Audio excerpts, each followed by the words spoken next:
Hi guys, welcome to our quick video for this week. So I'd wanted to do this pretty quickly, but it ended up being about an afternoon painting session. So grab your paints and let's get into it.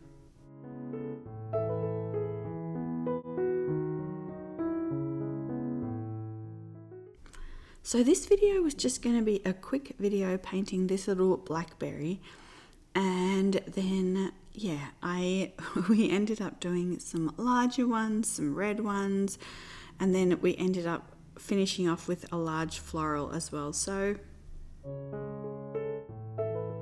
I've been wanting to do some large florals and some large loose versions for a while, so we embark on that in this video, and you can see here that Millie is trying to figure out what the heck Amazon truck is doing there without her permission.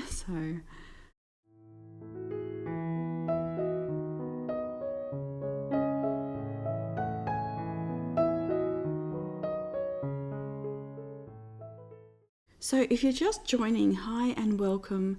We have been working on this floral festival since spring and now in summer, and it's just kind of looking at the flowers that are available in your area and starting to kind of look at those a bit more closely and paint them, and also just enjoy kind of painting them. Like you can see here, we had done one of these as a more intense kind of small version, like a more life-size version. And then today here at the end, we kind of just enlarge those and just have some fun painting with some of the techniques that we had already learned. So this might actually be the 7th video in this series. And what was I going to say? Yes, some of the videos are more tips on how to do things, and some of them are more heavily tutorial oriented. So this one is, we're going to go through step by step on how to paint this and the thought process behind it. So I'm working today in this sketchbook. I think we made this on the channel maybe, or something, a version like this. And it's quite a large sketchbook, probably like 8 by 10. It's on, I think it's the Stonehenge cotton paper. I will link it below. And you can see I'm just using a watercolor graphite pencil there. I really enjoy these. So there's a couple of different versions of this I use, but I really enjoy these, and I like the fact that it's water soluble. So as you paint, the graphite becomes a little bit of that shading that you need as well. So you can see here that we're just starting with these little kind of spherical shapes for the berries. And you could see that, as always, I start with the middle ones, the ones that's closest to you, and then I start putting berries around that. So some on the left, some on the right, and then we start to kind of put in half berries when it gets to the edges.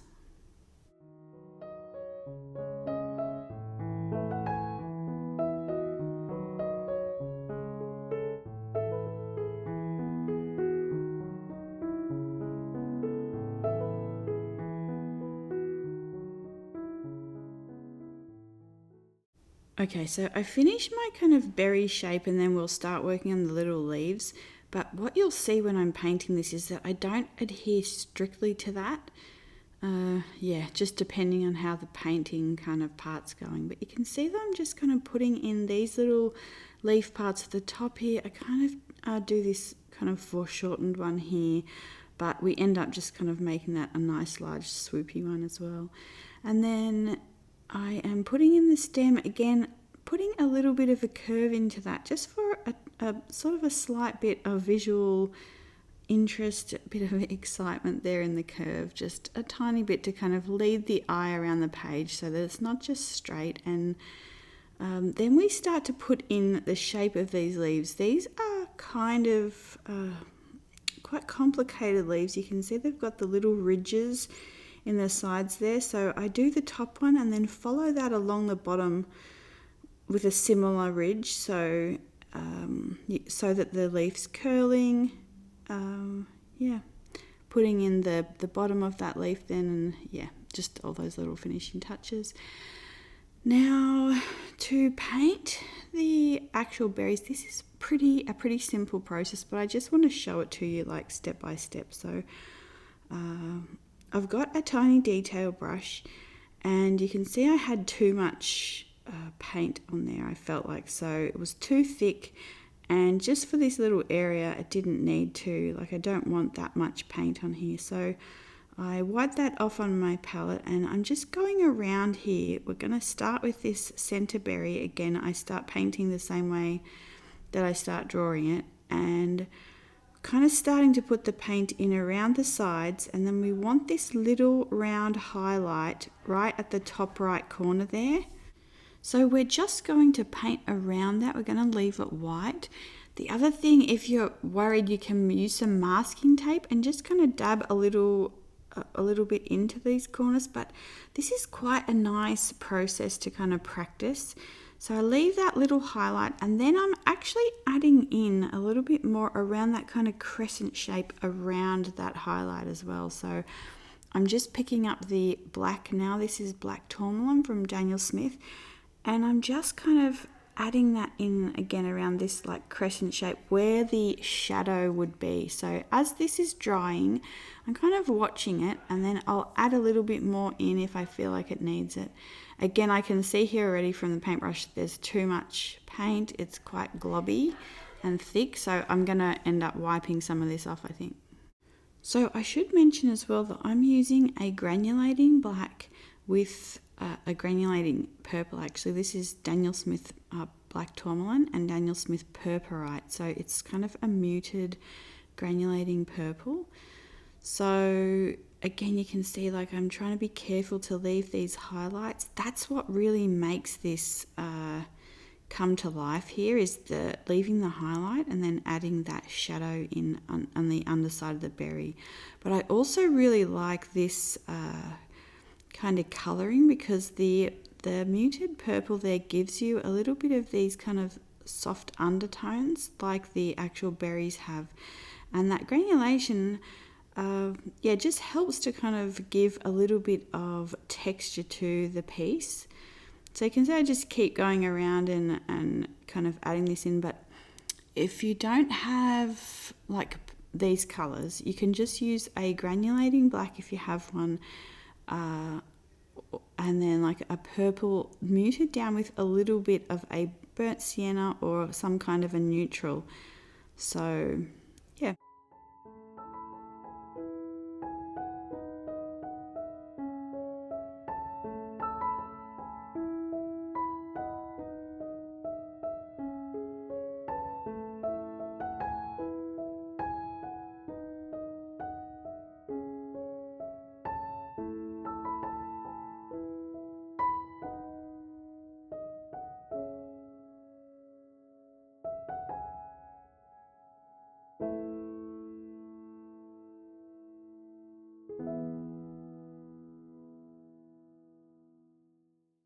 So one thing I was debating about here was that in some of the berries on the sides, the highlight starts to be kind of crescent shaped, but I thought we'll just leave it as the circular ones, because it helps to simplify everything, and it does give a really nice look to the painting. So you can see here again that as I get to these outer berries, I'm not exactly following my pencil guidelines. I'm kind of fitting things into these grooves that the other berries created, and just kind of following that around.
Okay, so you could see that once I finished the berries, I'm going back in. I'm only using black this time, just a really thick kind of black, and then I am just filling in those areas, making sure that the kind of parts around the berries are still quite round. So I'm following those curves, and then I'm also just putting in a little bit more shadow, just black shadow in that kind of crescent shape on the bottom kind of left and the side of the kind of left of the berries.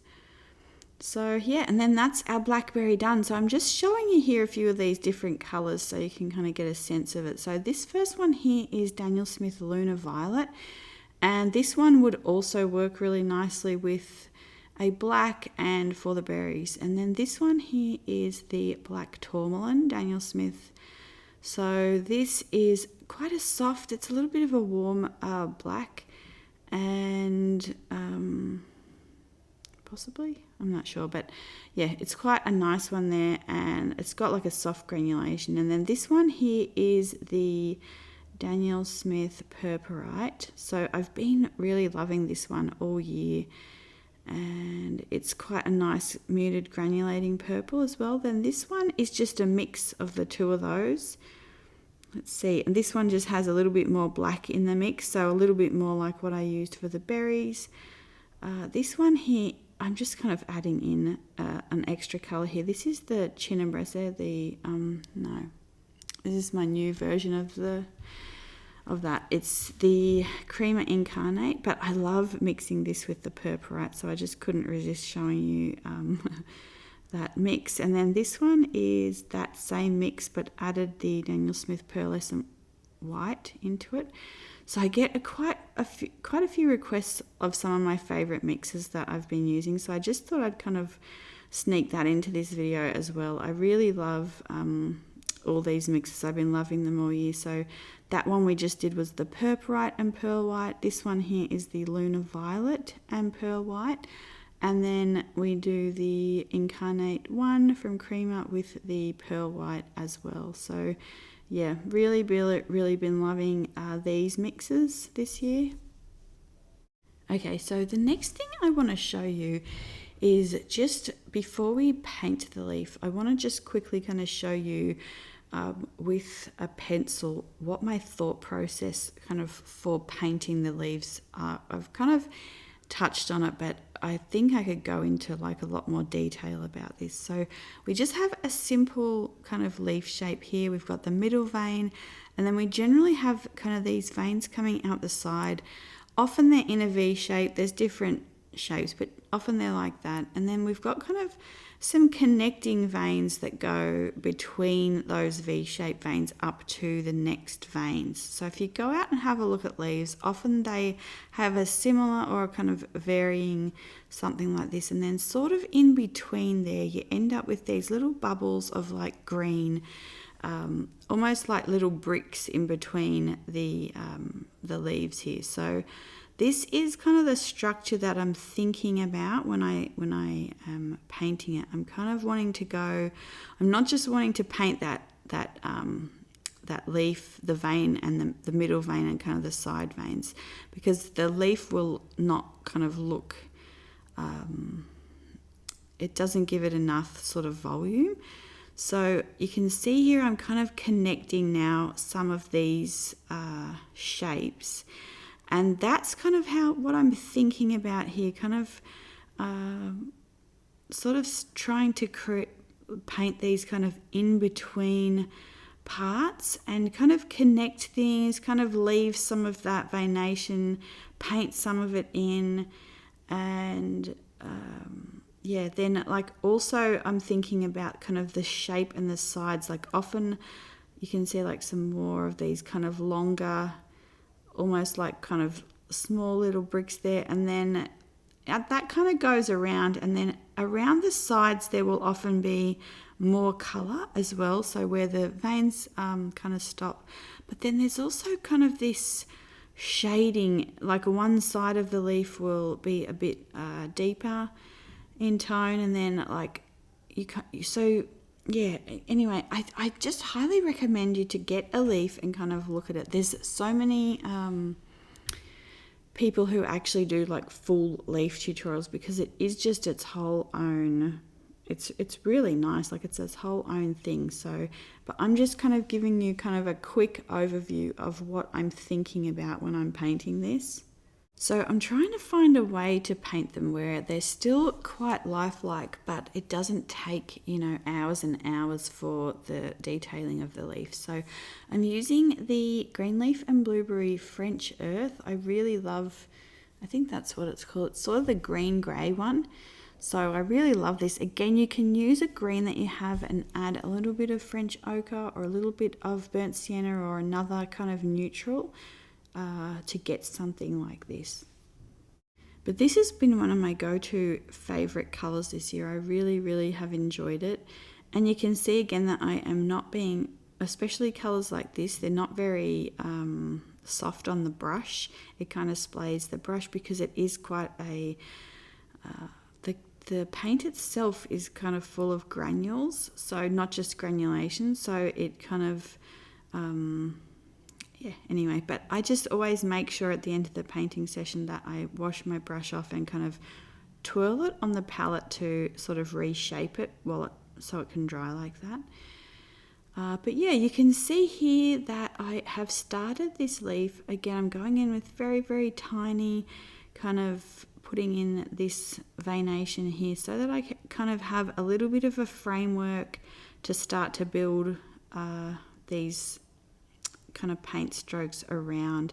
And then you can see that I am going in kind of in this, it's almost haphazard, but I want it to kind of just look again like sort of part of these bricks are appearing, kind of part of these, this really complicated design. It's a very complicated thing, the leaf. When you break it down, you can kind of see this type of structure, but they are so beautiful. I mean, there's millions of them, you know, out just probably within your own yard or within kind of your own walking distance. So they're very beautiful but they're very intricate is the thing. So I'm kind of trying to denote some of that intricacy without sort of having to explain every kind of last stroke as well. So okay, so then this kind of underside here, I always like to do the underside in a little bit of a different color. So I'll either pick something,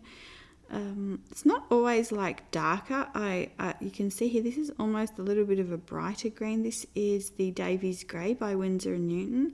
It's just got a bit more green in it. And yeah, I like to just do that to kind of, again, just looking at colour play in the work. So, and then I've just got this is quite a nice eraser, so I've just got this and I'm just taking off the pencil around the berry there that we didn't need.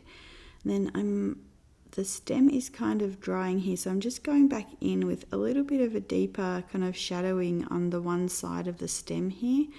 I'm just using the same green leaf and blueberry here, but I also add in a little bit of that kind of sap green mix that I use of the Daniel Smith Tiger's Eye and the lemon yellow. I just feel like it brightens it up a little bit.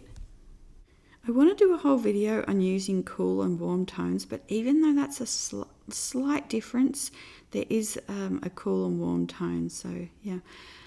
Anyway, this is another kind of side leaf here. I'm kind of just showing you the shape so you can just mute me and kind of watch me draw that shape.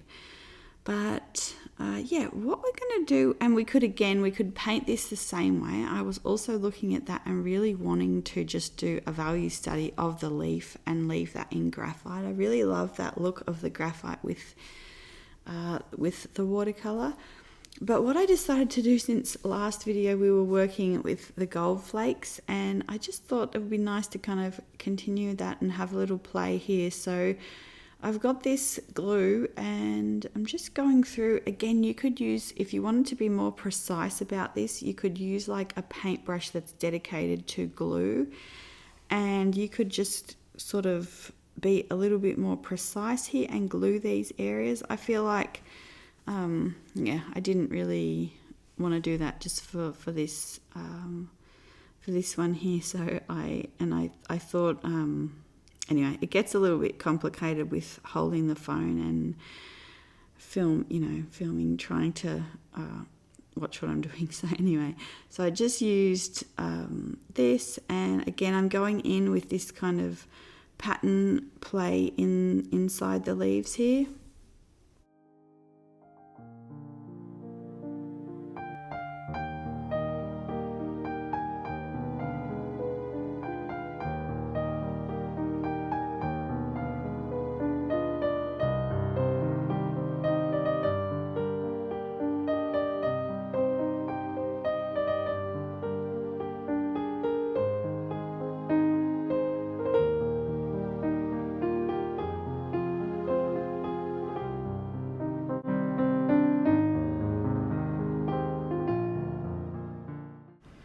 Okay, so you can see that I pulled the gold flakes out, and I just started popping that on the glue, and then I've put some of that Schmincke Aqua Bronze kind of on the underside of the leaf to make it a little bit of a different surface, and we're going to just let that dry. And now I'm working on a little red version of the raspberry. So okay, so we are using pink leaning reds here, and I'm using red with a little bit of sparkle in it as well.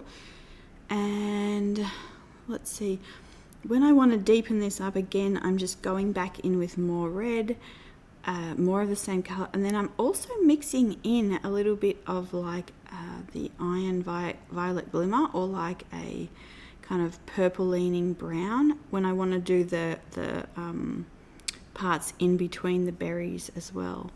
So what was the other thing? This is the first in a little botanical series of paintings that I want to do.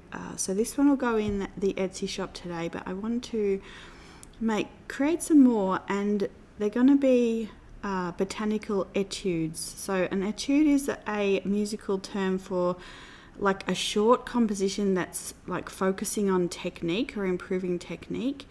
And so, yeah, I thought these would be just really nice little kind of paintings like that. They're about 4.5 by 7, the paper. But yeah, so back to this one. This has dried, and I think that, again, I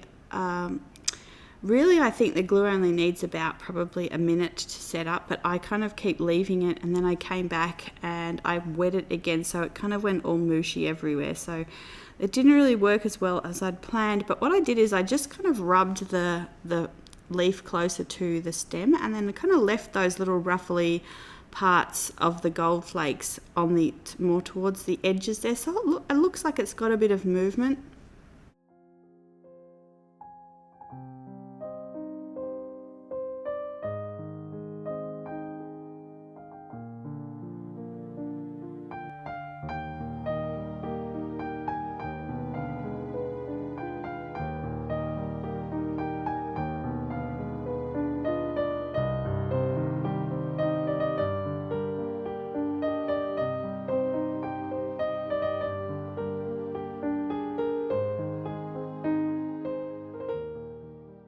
Okay, so similarly to what we did last week, we sort of created a watercolor flower and then did a more loose, large version of it.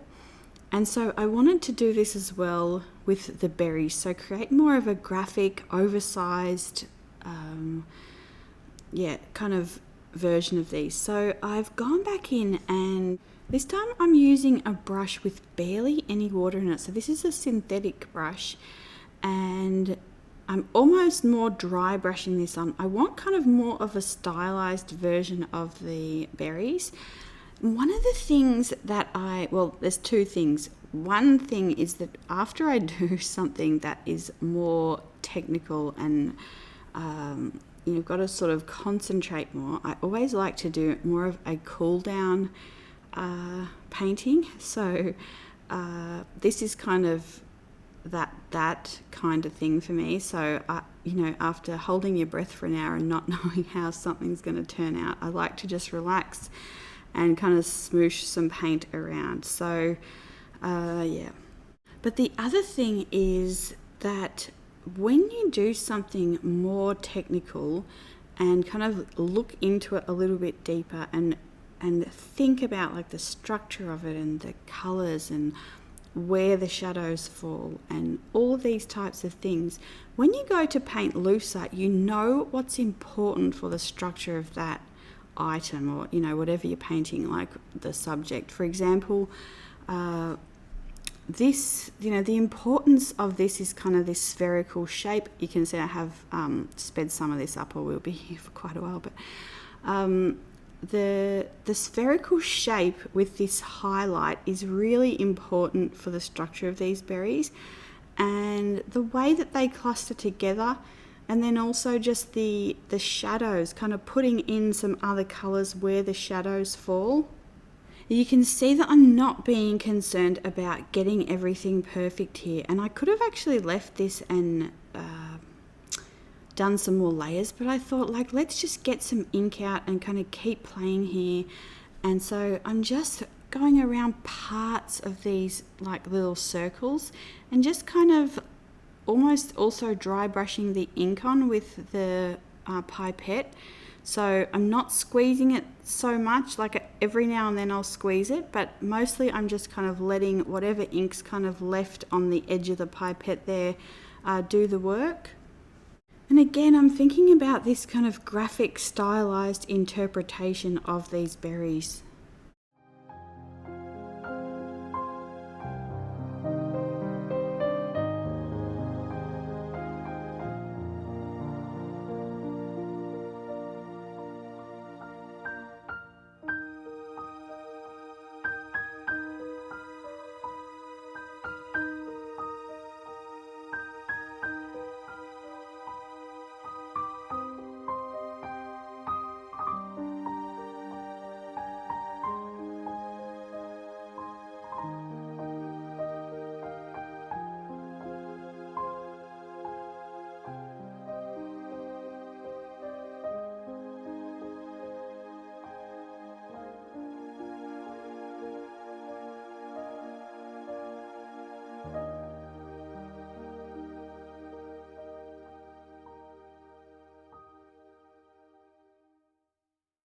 So one of the things that you can see here, no matter what medium I'm using, whether it's watercolor over pencil or ink over watercolor, every next time I go and overlay the next medium, I'm moving a little bit sort of to the right and not following the line exactly. So I want the line to be off-centered. I don't actually want it to be exactly on the rim of the thing before, to give a little bit more movement and just enjoyment and kind of a playful quality to the work. So I sketched out this leaf as well on the side, and I'm just doing a similar thing here, again just playing with mixes and color.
So you can see that I just keep building this up in a similar way, and I'm focusing a little bit more on colour and kind of thinking about what's important to me kind of in the paintings. So for me, colour is foremost, but you may find in doing these kind of experiments that colour is not so important to you as something else. For example, I really love Norman Ackroyd's aqua tints.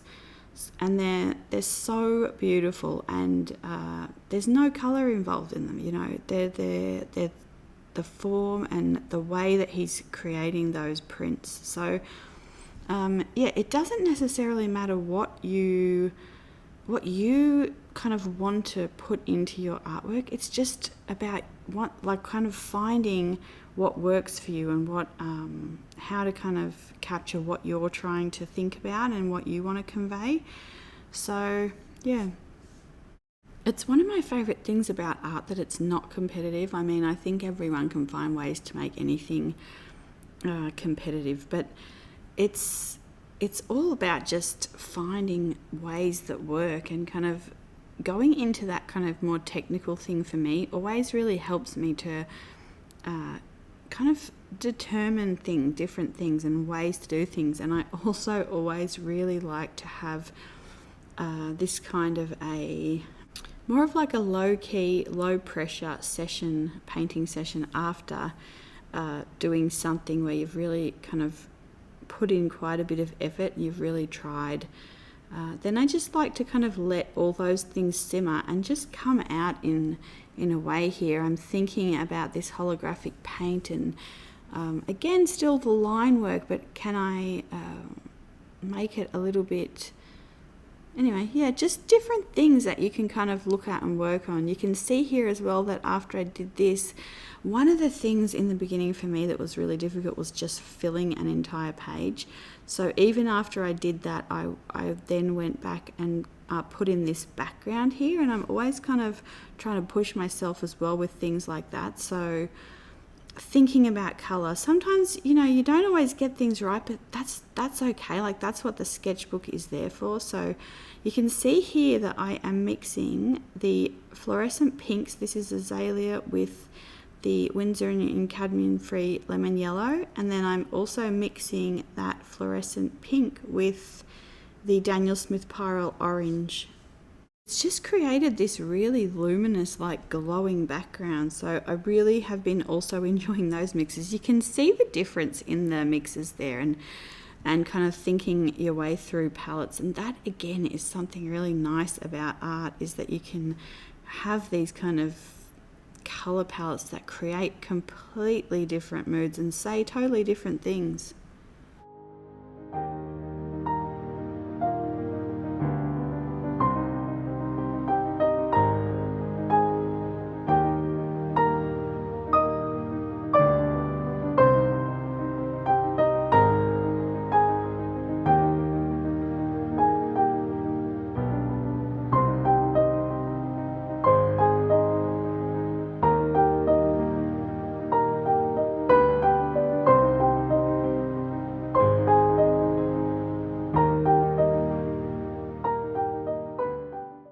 So you can see here a little bit of the work that we've created over the last 7 videos. I think hopefully it is 7 in this series, and it's such a lot. So just taking those little moments to paint, just go back into the videos and just try working on one of the things.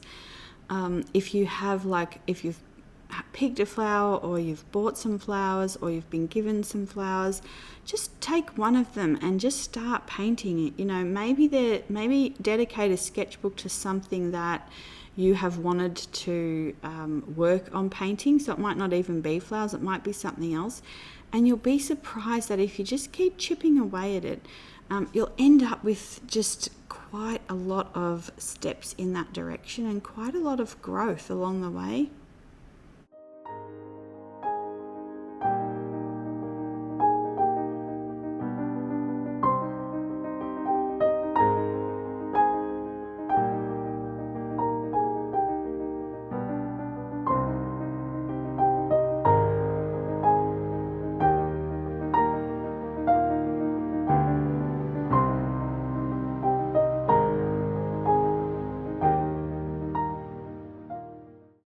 So this is the last thing that we are painting today, and it's an oversized version of the azalea that we created in one of the first videos. So you can see here, like, this is quite a lot, I'll show you in a minute, I think quite a lot larger than the small one. We did like a 1-inch one, and now this is filling this entire page. or maybe, you know, might have been 2 or 3 inches, but just a couple of inches versus like an entire page. And yeah, and again, the colors are slightly different. They're slightly more relaxed, slightly more playful, and just again thinking through these kind of like the opportunities that art gives you to create something in a different way.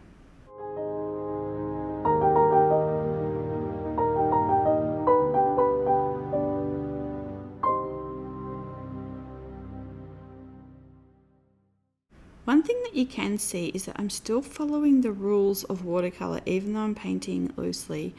I am going from lightest color and then building that up, putting darker colors on, putting these shadowy areas in.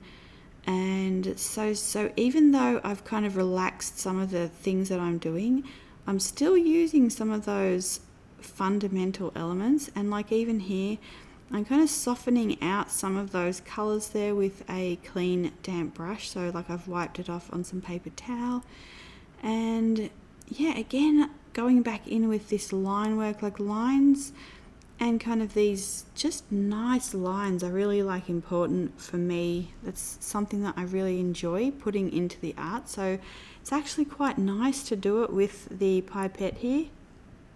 And that's about it, guys. I'm going to leave you to watch the finish of this, and then there's a little part where Millie and Rosie are begging me for some more treats at the end. But yeah, I hope you enjoyed this, and again, like I'm trying to get this up for you fairly quickly today. So I will see you guys in the next video. Have a really lovely week. Bye.